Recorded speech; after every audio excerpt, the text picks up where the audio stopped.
بسم اللہ الرحمن الرحیم وَلَنَبْلُوَنَّكُمْ بِشَيْءٍ مِّنَ الْخَوْفِ وَالْجُوعِ وَنَقْصٍ مِّنَ الْأَمْوَالِ وَالْأَنفُسِ وَالثَّمَرَاتِ وَبَشِّرِ الصَّابِرِينَ۔ اور دیکھو ہم تمہیں آزمائیں گے ضرور، خوف سے اور بھوک سے، مال و جان اور پھلوں میں کمی کر کے، اور جو لوگ صبر سے کام لیں ان کو خوشخبری سنا دو۔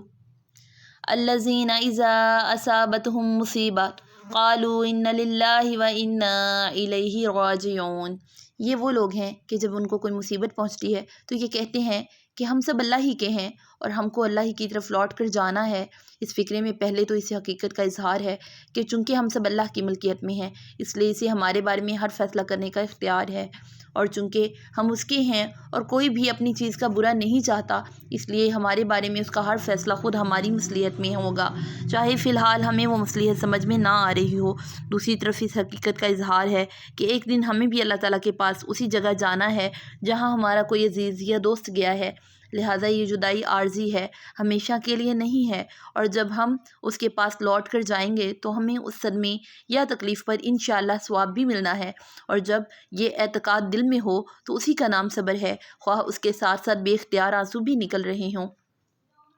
اولئک علیہم صلوات من ربہم